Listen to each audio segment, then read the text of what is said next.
Hi, ഞാൻ ഇന്നൊരു healthy Maggi ഉണ്ടാക്കാനായിട്ട് ഒരുങ്ങുവാണേ. ഇതാണ് പൊന്നാങ്കണ്ണി ചീര. ഇതേപോലത്തെ പൊന്നാങ്കണ്ണി ചീര ഇല മാത്രം പറിച്ചിട്ട് കഴുകി വാരി വൃത്തിയാക്കിയതായത്. ചൂടായ പാനിലോട്ട് 1 സ്പൂൺ നെയ്യ് ഒഴിച്ചു. ഇതിലേക്ക് പൊന്നാങ്കണ്ണി ചീര ഇടാം.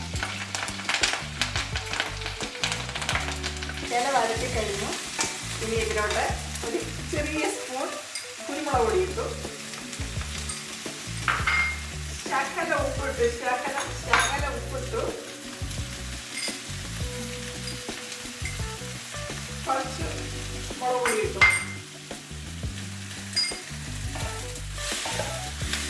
ഇനി വെള്ളം ഒഴിക്കാൻ പോവാണ്.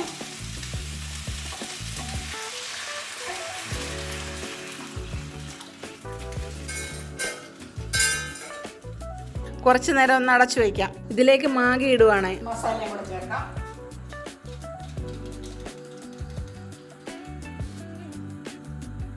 ഒന്ന് അടച്ചു വെക്കാം. പെട്ടെന്ന് വേകാൻ വേണ്ടിയിട്ട് 1 മിനിറ്റ് ഒന്ന് അടയ്ക്കാം. മാഗി റെഡി ആയിട്ടുണ്ട്.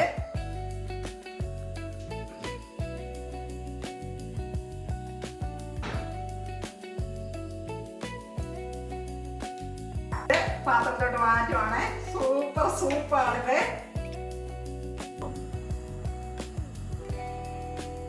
ഞാൻ എൻ്റെ ഒരു അനുഭവം തന്നെയാണ് പറയുന്നത്.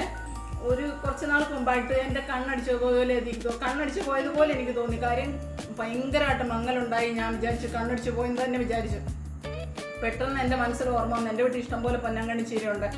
ഞാൻ എളുപ്പം പോയി പൊന്നാങ്കണ്ണി ചീര പറിച്ചുകൊണ്ടു. ഞാൻ ഇങ്ങനെ തന്നെയാണ് കഴിക്കുന്നത്. മാഗി ചേർത്ത് സൂപ്പ് ഉണ്ടാക്കി തന്നെയാണ് ഞാൻ കഴിക്കുന്നത്. ഞാൻ പെട്ടെന്ന് കഴിച്ചു. പിറ്റേ ദിവസം തന്നെ ഇതിൻ്റെ ഫലം അറിയാൻ പറ്റും. പിറ്റേ ദിവസം തന്നെ കണ്ണിന് നല്ല കാഴ്ച ഉണ്ടായി.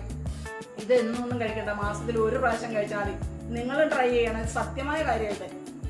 ഇതുപോലുള്ള രുചിക്കൂട്ടുകൾക്കായി എൻ്റെ ചാനൽ സബ്സ്ക്രൈബ് ചെയ്യണം.